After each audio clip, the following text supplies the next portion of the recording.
और एक मुख्यमंत्री को इस तरह का जो कृत्य है वो शोभा नहीं देता। और फिर मंच से आप इस तरह की हरकत कर रहे हैं। मैं खुद हिजाब और पर्दा प्रथा के समर्थन में नहीं हूँ, लेकिन इस तरह से एक मुख्यमंत्री के द्वारा एक महिला के कपड़ों को छू लेना और उसको बड़ी बेशर्मी के साथ बाद में फिर हंस के दिखा देना और माफ़ी नहीं मांगना, उसके बाद उसी पार्टी के अन्य नेताओं के वाहियात बयान आना। संजय निषाद जी से पूछा गया तो उन्होंने कहा कि भाई कहीं उंगली थोड़ी लगी है, पर्दा ही तो हटाया, नकाब ही तो छुआया, कहीं इधर उधर हाथ लग जाता। बड़े मतलब बेशर्मी के साथ हंसते हुए वो बयान दे रहे हैं। तो मेरी समझ में नहीं आता ये नेता पहले से इतने घटिया सोच के होते हैं या बीजेपी में जाके इनकी सोच ऐसी गिर जाती है, या ये जो हमारे राज्य की जनता है वो ऐसे नेताओं को, ऐसे घटिया सोच के लोगों को कैसे नेता बना सकती है। और अगर बनाती है तो देख लो कि आपके खुलेआम आपकी बेटियों के साथ किस तरह का व्यवहार कर सकते हैं। बीजेपी ने एक नारा दिया था, बेटी बचाओ बेटी पढ़ाओ, तो ये नारा उनको प्रोत्साहित करने के लिए नहीं था, ये चेतावनी थी। और वो चेतावनी बार बार इनके नेताओं की तरफ से, इनकी हरकतों से पता चल रही है कि वो नारे को ये चेतावनी के रूप में जनता को बताना चाह रहे हैं कि अपनी बेटियों को बचाओ। और किससे बचाओ? सबसे पहले तो इन्हीं नेताओं से बचाओ, बाकी से तो आपकी बेटियां बच लेंगी। खराब है नीतीश कुमार जी की जो इस प्रकार की हरकत कर रहे हैं वो भरे मंच पे? क्या हेल्थ खराब हो सकती है नीतीश कुमार जी का? अगर मेंटली हेल्थ खराब हो गई है तो जाके इलाज कराएं, उम्र का तकाजा है तो जाकर के घर में बैठे। क्यों आप जो मंच पर आ रहे हैं? अगर आपका स्वास्थ्य ठीक नहीं है, आपके हाथ इधर उधर बहक रहे हैं और किसी भी महिला के ऊपर बहक सकते हैं, तो आप तो जेल में चले जाएंगे। आप तो 300 इंसान ऐसी हरकत कर सकता है? नहीं, समझदार इंसान क्या होता है? जब आप राज्य में मुख्यमंत्री के पद को संभाल रहे हैं, आप पूरे राज्य को संभाल रहे हैं और आप एक महिला को देखकर, और वो भी महिला का धर्म देख करके आप घृणा फैला रहे हैं, नफरत है। मैं ये मानती हूँ वो किसी भी धर्म की महिला है, लेकिन पहले वो इस महिला है ना, उसका महिला सम्मान पहले जरूरी, उसकी डिग्निटी ज़्यादा जरूरी है। तो आप अगर महिलाओं को जाति देखकर, धर्म देखकर उनका अपमान करेंगे, उनका नकाब उतारेंगे, उनको प्रोत्साहन करेंगे, उनको डिमोटिवेट करेंगे, तो ये आप पूरे राज्य की जनता के मुख्यमंत्री हैं, ना कि किसी धर्म के हैं। किसी विशेष धर्म के मुख्यमंत्री नहीं है आप, किसी जाति के मुख्यमंत्री नहीं है। एक एक व्यक्ति जो नागरिक है वहाँ राज्य का, उन सबके मुख्यमंत्री हैं आप। और आपके हाथों से इस तरह की घटिया हरकत एकदम शर्मसार करने वाली है और ये अंतर्राष्ट्रीय स्तर पर बहुत बेकार छवि जाती है कि यहाँ के कैसे लोग हैं ये। और दूसरा फिर पूरे विश्व स्तर पे ये भी सोच जाती है कि महिलाओं के प्रति, मुसलमान महिलाओं के प्रति यहाँ के नेता, यहाँ के लोग किस तरह की सोच रखते हैं। ये एक अलग चीज़ है कि वो अपने धर्म में किस तरह की चीज़ों को फॉलो करते हैं या नहीं करते हैं, या किस आधार पर करते हैं। उसके लिए आप सोशल रिफॉर्म कर सकते हैं, समझा सकते हैं, कैंपेनिंग चला सकते हैं, लेकिन इस तरह भरे मंच से किसी पर्सनल महिला को पकड़कर उसका नकाब खींचना, ये किसी भी तरह से ना तो समाज सुधार की बात है, ना इक्वालिटी की बात है, और ना ही ये राजनीति में आपको ये लग रहा होगा कि हमने बड़ा हिंदुओं को खुश कर दिया। तो इसके जो समझदार हिंदू मत सब नाराज है इस बात से कि ये घटिया बनती है, ये अच्छी बात नहीं है। किसी भी महिला के शरीर को हाथ नहीं लगा सकते आप। बुर्खे को लेकर तो हमेशा विरोध होता रहा ना। नहीं तो विरोध करिए ना। तो आप विरोध के मामले में आप किसी के मुंह से नोच लेंगे क्या?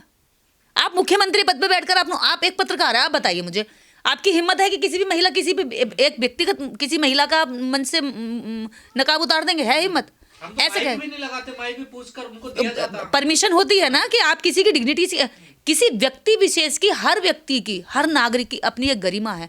गरिमा से जीने का अधिकार इस भारत के अंदर संविधान देता है, और वो चाहे मुस्लिम महिला हो, चाहे किसी भी धर्म की महिला हो, कोई भी संप्रदाय की महिला हो, जैन हो, सिख हो। अभिभावक के तौर पर जो इस घटना को देखना चाहिए, उनका कोई गलत मकसद नहीं था। अच्छा, गलत मकसद नहीं था? कौन कह रहा है? ये सफाई किसने दी है? खुद नीतीश कुमार ने। समर्थक कुछ भी बकवास करते रहे, अंधभक्त वो तो गोबर खा लेते हैं नेताओं कहने से। वो कितनी घटिया और गंदी सोच के लोग हैं उनके पास। उनका तो मेंटल लेवल ही आप सोच सकते हैं कि जो इतनी बेकार किसी भी तरह की कोई भी गंदी हरकत होगी उसको वो जस्टिफाई करने के लिए निकल पड़ते हैं। तो ऐसे लोगों को ना अपनी बहन बेटियों की इज्जत की परवाह है, ना इस देश के अंदर अन्य जाति धर्म की बेटियों की इज्जत की परवाह है। तो मैं ये कहना चाहती हूँ, नीतीश कुमार जी को माफ़ी मांगनी चाहिए, नीतीश कुमार जी को माफ़ी मांगनी चाहिए। और मैं ये देख रही हूँ कि चित्रा त्रिपाठी ट्वीट कर रही है कि ये समानता की बात है। बहन, अगर ये समानता की बात है, संजय निषाद कह रहे हैं कि कहीं इधर उधर उंगली नहीं लगी है, हाथ नहीं लगा है, कल को यही नेता अगर आपके स्टूडियो में बैठ के आपके कहीं उंगली लगा दें, हाथ लगा दें, छेड़ दें, गालों पे उंगली फेर दें, तो बुरा मत मानना। अफसोस ये होगा कि हमें जो है फिर ऐसे नेताओं का समर्थन करना पड़ेगा और तुम्हारा विरोध करना पड़ेगा, तुम्हारे साथ खड़े भी नहीं हो पाएंगे, क्योंकि तुम तो समानता की बात कह रहे हो ना। अगर बात समानता की है तो किसी भी व्यक्ति विशेष महिला, किसी भी महिला की, आप डिग्निटी पे हमला कर देंगे? कोई भी महिला सम्मान पाने के लिए वहां पर आई है मंच पर, और आप सम्मान के बजाय उसके शरीर के विशेष कपड़ों से नफरत करते हो, उसके कपड़ों को नोचेंगे, उनको खींचेंगे। बाकी लोग हंस रहे हैं, मजाक बना रहे हैं। उस महिला को कितना शर्मिंदा होना पड़ा। बल्कि शर्मिंदा नेता को होना चाहिए। उल्टा हो रहा है। जिस देश के अंदर जनता नौकर बन जाए और राजनीति में बैठे हुए इस तरह के बेवकूफ लोग मालिक बन जाए, वहां पे तानाशाही आती है। खबर आ रही है कि अब वो नौकरी करने से मना कर रही है और यहाँ तक कि बिहार छोड़ने पर ही विचार कर रही है। देखिए, वो नौकरी छोड़ रही हैं या बिहार छोड़ रही हैं, ये उनकी इस वक्त की मेंटली सिचुएशन के आधार पर वो जो भी कर रही हैं। हो सकता है वो अपने लिए सुरक्षा का माहौल चाह रही होंगी, क्योंकि उनके लिए उन्हें लग रहा है कि जो है बिहार खतरे, अब उनकी सुरक्षा नहीं है वहाँ पर। क्योंकि जब एक मुख्यमंत्री लेवल का व्यक्ति उनको इस तरह से कर रहा है, तो मुख्यमंत्री के जो शिष्य हैं, जो चेले हैं, गोबर भक्त हैं, जो इसको जस्टिफाई कर रहे हैं, वो इस महिला के साथ क्या हालत करेंगे? तो वो महिला डर के अपनी, मतलब अगर एक नागरिक भी आपके राज्य से आपके डर के जा रहा है, तो आपकी राजनीति फेल है। आपकी राजनीति का पता चलता है कि कितना गिरा हुआ लेवल है कि एक महिला नौकरी छोड़ रही है और आपका राज्य छोड़ रही है। ये शर्म होने वाली बात है। लेकिन शर्मिंदा होने के बजाय दर्ज कर दी गई है, लखनऊ में FIR हो गई है संजय निषाद और नीतीश कुमार के खिलाफ। क्या लगता है कोई कार्रवाई होगी? देखिए, इन नेताओं पे क्या कार्रवाई होगी? इनकी पुलिस इनके राज्य में इनके खिलाफ क्या कार्रवाई करेगी? जी, कैसी बात कर रहे हैं आपके? इनके खिलाफ कार्रवाई होगी खाना पूर्ति के लिए, दिखावा के लिए कि हाँ FIR हो गई है। और दूसरी बात, गिरिराज मंत्री जो केंद्रीय मंत्री है, वो कह रहे हैं कि ये महिला नौकरी छोड़े या जहन्नुम में जाए, हमें फर्क नहीं पड़ता। तो ऐसे नेता, ऐसे सोच, ऐसे लोग, जब तक जनता ऐसे लोगों को चुनती रहेगी, नेता मानती रहेगी, ना अपने सर पे बिठाती रहेगी, इनकी गलत हरकतों को जस्टिफाई करती रहेगी। कुमार जी का पहली बार थोड़ा ये पहले विधानसभा में तो उन्होंने महिलाओं को लेकर देखिए बोला था, जनसंख्या को लेकर जो उन्होंने। देखिए, नीतीश कुमार जी हों या कोई और भी अन्य नेता हों, जिसकी अगर सोच गलत होगी तो वो व्यक्तिगत तौर पे तो आएगी ही। मुझे ये लगता है कि बीजेपी के पास जाने के बाद कितने भी कुकृत्य वाला नेता हो या कोई भी अपराधी हो, जेलों से निकला हुआ अपराधी हो, वो सब बीजेपी में जाके धुल जाता है, एकदम वाइट कबूतर हो जाता है। और वो वाइट कबूतर बाद में चाहे कितनी भी काली करतूतें करता रहे, वो वाइट ही रहेगा। क्योंकि उसको साफ सुथरा बताने के लिए बहुत सारे वॉशिंग पाउडर, जो अंधभक्त टाइप के लोग हैं, वहाँ पे भर्ती करे हुए हैं। और वो इसीलिए ऐसे लोगों को प्रमोट करते हैं, क्योंकि ऐसे मूर्खते भरे लोग रहेंगे। इसीलिए बीजेपी शिक्षा को डिमोट कर रही है, पीछे कर रही है, ख़त्म कर रही है, महंगी कर रही है, ताकि अंधभक्तों की संख्या भारी मात्रा में देश के अंदर उपलब्ध होती रहे। लेकिन विपक्ष ये कहते हैं कि ये मुस्लिम है, इसलिए टारगेट किया जा रहा है ज़्यादातर इनको। देखिए, आप ये बताइए, अगर ये मुस्लिम नहीं है इस देश के अंदर, क्या मुस्लिम इस देश का नागरिक नहीं है? क्या इस देश के अंदर दलित इस देश का नागरिक नहीं है? इस देश के अंदर ये राजनीति में आने वाले टुच्चे नेता होते कौन है? किसी व्यक्ति को जाति और धर्म के आधार पे उसको ये बताने वाले कि वो क्या करेगा। अगर आपको किसी तरह की कोई आपत्ति है, किसी चीज़ में कोई सुधार करना है, उनके धर्म में कोई रिफॉर्म चाहिए, तो उसके लिए आप बिल ला सकते हैं। आप उस पर आप मंथन कर सकते हैं। इस समाज के मुख्य लोगों को, जाति के, धर्म के मुख्य लोगों को बिठा करके उनसे डिस्कशन कर सकते हैं, कैंपेनिंग कर सकते हैं, आम जनता को समझा सकते हैं। ये कौन सी बदतमीजी होगी, कौन सा सुधार हो गया कि आप किसी भी व्यक्ति की वजह से उसको पकड़ेंगे? फिर पर्दा प्रथा इतनी ज्यादा है कि मैं हरियाणा में प्रोग्राम करने गई, वहां पे महिलाओं ने आंखों के अलावा उनका कुछ चेहरा ही नहीं दिख रहा। राजस्थान गई, वहां पे चेहरा नहीं दिख रहा। अगर ये समानता की बात है तो पर्दा प्रथा के खिलाफ आवाज उठाए ना। आप देखिए, इस देश के अंदर ऐसे कितने राज्य हैं जहां, हिंदी भाषी राज्यों में खासकर, पर्दा प्रथा ऐसी चलन की व्यवस्था है कि आज भी पढ़ी लिखी बहुओं के लिए पर्दा इतना भारी होता है कि वो नहीं उठा पाती। शिक्षित होने के बाद भी ससुराल में जाकर उनके लिए पर्दा इतना वजनदार हो जाता है कि उसको उठाते हुए उन्हें वर्षों लग जाते हैं। तो ऐसी जो सोच है केवल मुस्लिम महिलाओं पे थोपी जा रही है, तो ये एक धर्म विशेष से नफरत है।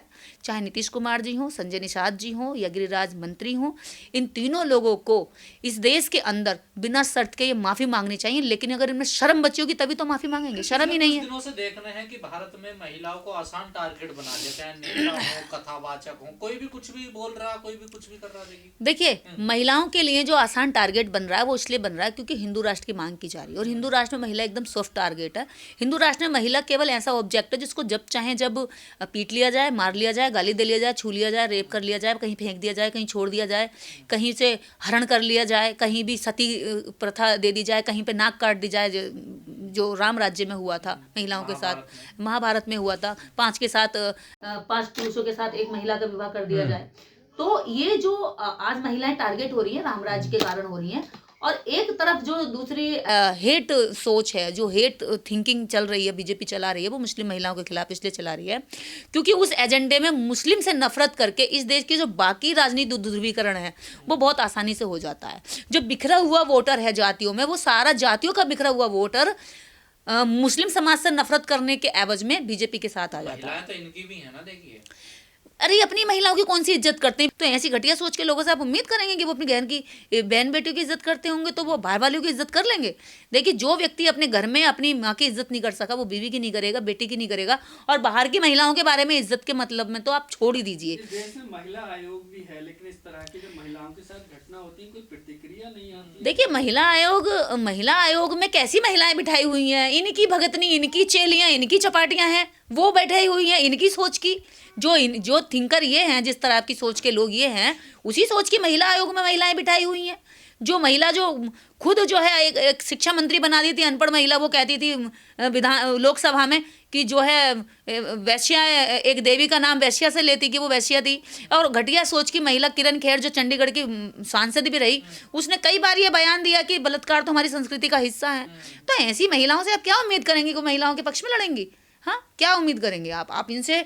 महिला आयोग या SC/ST आयोग, जो आयोग एक विशेष अधिकारों को सुरक्षित करने के लिए, संरक्षण करने के लिए, उनके ऊपर हो रहे हमलों पे संज्ञान लेने के लिए बनाए गए थे, वो सारे आयोग इस समय सब सो चुके हैं। जो मनुस्मृति की बात यही होगा सब उसमें। देखिए, कथावाचकों का सीधा सीधा कहना है कि ना तो जाति हटेगी, ना औरतों का सम्मान बढ़ेगा। जो हम बात कर रहे हैं मनुस्मृति की, तो वो मनुस्मृति के अंदर ना औरतों की इज्जत होगी। तो ये तो महिलाओं को खुद सोचना चाहिए कि ऐसी पार्टी को वोट दिया जाए या नहीं दिया जाए, जो आपकी इज्जत सरेआम भरे मंच पर लोगों के बीच में आपका पर्दा खींच सकते हो, आपके कपड़े नोच सकते हो, और उसके बाद में बड़ी बेशर्मी के बाद कह सकते हो अरे कहीं इधर उधर हाथ थोड़ी लगा है। इन्होंने माफी मांगनी थी नीतीश कुमार को, इस्तीफा देना। अरे भाई, अब तक माफी मांग लेनी चाहिए, लेकिन बेशर्मों को माफी की कहाँ पड़वा पड़ी है? मैं ये कह रही हूँ, इससे ज्यादा बेशर्मी क्या होगी? क्या आपसे अगर गलती हुई है तो आप साहिर दिए इस बात की माफी मांग लीजिए कि भाई गलती हो गई, ठीक है, मैं इसकी माफी मांगता हूँ। और ये एक, अगर धर्म भी नहीं देख रहे तो एक महिला की डिग्निटी के तौर पर आप, ये अच्छा नहीं है, ये अच्छा संदेश नहीं जाता है।